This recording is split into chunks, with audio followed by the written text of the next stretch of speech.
May mga babaeng tinatawag na napaka-arte.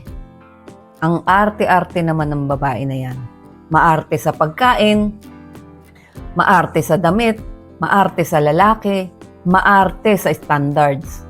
Kadalasan may mga babae na alam nila na maarte sila at napapatanong sila sa sarili nila, kung ganito ako kaarte, magugustuhan kaya ako ng lalaki? Totoo ba na ayaw ng lalaki sa maaarte? Ano-ano ba ang mga dahilan kung bakit pwedeng maging issue ang kaartehan sa isang relasyon? Magbibigay po ako ng free self-assessment worksheet na pwede niyong i-download. Libre po iyan. Ipapaliwanag ko later kung paano yan sagutan para ma-assess ninyo ang mga sarili ninyo kung maarte ba kayo at paano ito makakaapekto sa isang relasyon. Ang content na ito ay para sa self-awareness at relationship insight lamang. Hindi ito panghuhusga, kundi pang-intindi sa sarili at sa dynamics ng attraction. Hindi ito kapalit ng professional or psychological advice or therapy. Ayan, welcome back sa aking channel. Ako po muli si Lorelly, ang inyong Ate Lors. Shout out kay Nicole at kay Ivy, mga taga dyan sa Japan, yung mga kasama nyo. Hello din sa inyong lahat. Ayun, at maraming salamat palagi sa panonood ng aking mga video. Ayan, so maganda ang topic natin ngayon. May tumatawag ba sa'yo na maarte ka? O baka naman hindi ka artehan yan. Baka naman meron ka lang talagang nakaset na standard sa sarili mo bilang babae. Ito ang standard ko. So, yan, nakikita ng iba as kaartehan, pero sa'yo ay standard mo yan. Sa video na ito, ay gagawin natin ng isang honest na self-assessment para malaman mo kung ang pagiging picky mo ay healthy self-respect mo o mataas lang talaga ang standard mo o emotional defense mechanism mo ito o insecurity na hindi pa naghihilom. Pag-uusapan natin dito yung difference ng high standard ng isang babae o yung high maintenance na babae at yung babae na merong emotional armor or defensive ka lang dahil nasaktan ka na before. Okay, so meron tayong self-assessment worksheet again. Nandyan yung link sa ibaba. Pwede nyo pong i-download. Sagutan nyo lang po yan. May score yan ng 1 to 5. Kagaya ng mga self-assessment natin before, ng mga binibigay ko sa inyo. Sagutan nyo lang po yan ng tapat para makuha ninyo yung kasagutan na kailangan ninyo para mai-assess ninyo ang inyong mga sarili. Okay, simulan na natin. Ano ba talaga ang maarte? Una, linawin muna natin. Kapag sinabing maarte, pwedeng dalawang bagay yan, ha? Isa, mataas lang ang standard mo. Yung isa naman, madaling mairita, demanding, at mahirap intindihin ang ugali. So, alin ka dyan? Alin ka dyan? Pwedeng pa-comment below. Magkaiba yung dalawa na yan, okay? Ang babae na mayroong mataas na standard ay hindi maarte. Diba? Alam lang niya talaga kung anong gusto niya. Nakaset lang talaga yung standard niya sa pagkain, sa pananamit, diba? Sa pagpili ng lalaki. Diba? Nakaset. Meron siyang standard. Talagang sinusunod niya. Pero, yung isa naman, ito yung babaeng palaging may reklamo.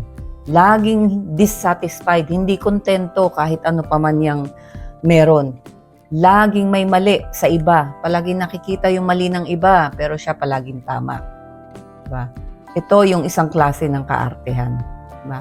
Iyan ang nagiging emotionally draining kasi napakahirap pakisamahan ng ganyang babae. Okay, when it comes to attraction in psychology, sa totoo lang, hindi problema ang pagiging maarte. Ang tanong dito is, anong klaseng energy ang dala-dala mo sa isang relasyon?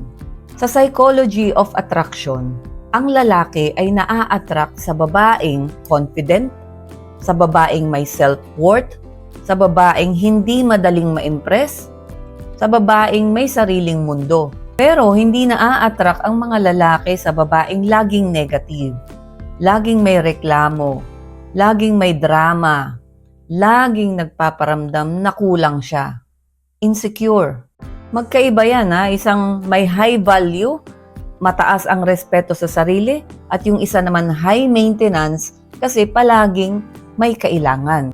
Bakit may lalaking naa-attract sa maarte? May mga lalaking mas naa-attract sa mga babaeng may mataas na standard. Bakit? Kasi challenging yan, number one, di ba? May exclusivity factor yan. Hindi siya madaling makuha. Nakaka-boost ng ego ng isang lalaki kapag pinili sila ng babaeng may high standard. Di ba? Yung babaeng may standard, ito yung pa-mystery pa yan. Di ba? Diyan pumapasok yung, di ba? Kasi ang mga lalaki is natural sa kanila na maghabol, mag-chase, may challenge para hindi boring. Pero kapag ang pagiging maarte mo ay nagiging controlling ka na, nagiging emotionally immature ka na, doon nagkakaroon ng problema. Ayaw ng mga lalaki ng ganyan. Yung kaartehan mo ginagamit mo na para pagsilbihan ka, 'di ba? Lahat na ng drama, lahat na ng iyak ginawa mo para makuha mo lang yung atensyon ng lalaki. 'Di ba? Ano 'yan immaturity 'yan. 'Di ba? Emotionally immature ka kapag ganyan. So ayaw ng mga lalaki ng ganyan. Pag ang kaartehan mo ay galing diyan sa mga immature na kinikilos mo. Okay, self-reflection tayo. Kung ikaw ay tinatawag na maarte, tanungin mo ang sarili mo. Maarte ba ako dahil mataas ang respeto ko sa sarili ko? O maarte ako dahil takot akong masaktan? Kaya pinupuna ko lahat. Maarte ba ako sa standards? Mga standards sa buhay? O maarte ako sa personality? Minsan kasi ang pagiging maarte is defense mechanism yan ng isang babae. Kasi kapag nasaktan na dati, 'di ba? Nagiging hypercritical ka para hindi na maulit. Talagang dumidepensa ka na kaagad. Kaya minsan nami-misinterpret ng ibang tao yung kaartehan mo. Ito na yung katotohanan. Magugustuhan ka ba talaga ng lalaki kung maarte ka? So ang sagot diyan ay depende. Kung maarte ka sa standards mo, pero marunong ka naman mag-appreciate, maarte ka, pero hindi ka disrespectful, maarte ka, pero emotionally mature ka naman. Kapag ganito, napakalaki ng tsansa na magugustuhan ka talaga ng lalaki, na mag-i-stay sa'yo ang isang lalaki. Kasi nakikita niya na talagang may standard ka lang, pero nandun pa rin yung respeto mo. Nandun pa rin yung control mo, yung maturity mo para dalin ang sarili mo at dalin ang isang relasyon.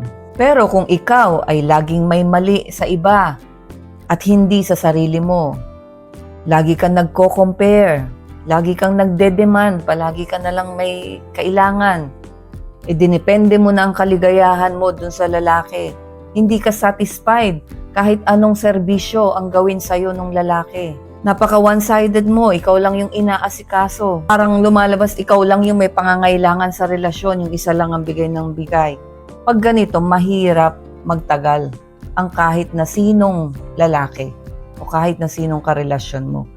Mahirap magtagal. Hindi dahil sa ayaw niya ng strong woman, kundi dahil gusto rin nila ng emotional safety at syempre peace of mind. Kapag ganito ang isang babae, 'di ba, parang puro negative na lang, 'di ba? Yung kaartehan mo puro negative ang dala, ang energy na dala mo sa relasyon niyo ay puro kaartehan na ganito, hindi mahirapan, hindi magtatagal ang healthy standard is ganito. Yung babae nagse-set siya ng standard na halimbawa sa lalaki, ang gusto kong lalaki ay yung consistent, respectful, or emotionally available. So pwede kayo mag-set kung anong standard ang hinahanap ninyo sa lalaki. And then mag-stick kayo dyan. So ito yung mga babae na kaya na pag-iisipan na maarte. Kasi talagang sinusunod nila yung standard na sinet nila para sa paghahanap ng isang lalaki. So ngayon, napagkakamalan ang arte naman yan. Tagal-tagal na nanliligaw nun, di pa sagutin. Maayos naman yun. Paano kung halimbawa 10 yung listahan ng standard niya, hindi na-meet ng lalaki? So, ayaw niya kasi talagang nakaset siya. Ito lang talaga ang tatanggapin ko sa buhay ko kapag na-meet niya lahat ng standard ko. Yung emotional armor naman, 'di ba? Yung armor kasi pananggal lang 'yan, 'di ba? Ito yung mga nasaktan na dati, kaya masyado na silang defensive sa kanilang nararamdaman. Palaging parang nasa isip na nila, wala namang matinong lalaki. Lahat 'yan pare-parehas. So magkaiba yung energy ng kaartehan nitong dalawa. Yung isa may standard, yung isa may emotional armor na dinidepensahan yung kanyang traumatic experience before. Ito ang pinakasusi ng pagkakaroon ng maayos na relasyon, yung balanse. 'Di ba? Balanse talaga. Pwede kang may standards, pero balansehin mo rin yung standard. Dapat naman yung isiset mo na standard is achievable naman, 'di ba? Pwede kang maarte sa quality, pero syempre, titingnan mo rin yung, i-consider mo rin yung ligid mo, yung, diba? Kasi baka naman yung sineset mo na quality, wala naman talagang maka-achieve. Maarte sa respeto, ibig sabihin, mataas ang standard sa respeto, yung irerespeto siya, ganun din yung pagrespeto niya sa iba. Pero alam nyo, balansehin nyo, kahit na ganito kataas ang standard nyo, dapat warm pa rin kayo sa pag-approach, appreciative pa rin kayo, di ba? May feminine energy pa din. Soft but firm. And then emotionally secure. Kailangan ipakita nyo na confident kayo emotionally. Ito yung combination ng attractive. Soft and firm. Di ba? May standard ka, mataas ang standard mo, pero nandun pa rin yung feminine energy mo. Hindi yung, alam mo yon, kasi meron kasing talagang mga babae na matataas ang standard, tapos ang taray-taray ng dating. Di ba? Meron naman talagang makikita mo, napaka-elegant nung dating ng babae, pero marespeto, di ba? Warm yung dating niya, di ba? Confident yung dating niya, pero may standard siya. Mataas ang standard niya. So, yung mga ganyan, hindi mo matatawag na maarte. Ang masasabi ko lang dito, hindi natin dapat itanong sa sarili natin na magugustuhan kaya niya ako? Siguro dapat ang tanong dyan secure ba ako sa sarili ko kahit na walang lalaki? Kasi kapag secure ka emotionally, hindi ka defensive, hindi ka overcritical, hindi ka takot na maging totoo, na maging, ipakita sa mga tao kung ano ka. At ironically, iyon ang pinaka-attractive. So ayun na, kung tinatawag ka na maarte pero alam mo na hindi ka maarte at meron ka lang talagang nakaset na standard bilang babae, pa-comment ng heart dyan sa ibaba. Thank you so much for watching and see you again sa mga susunod ko pang mga video. Bye-bye!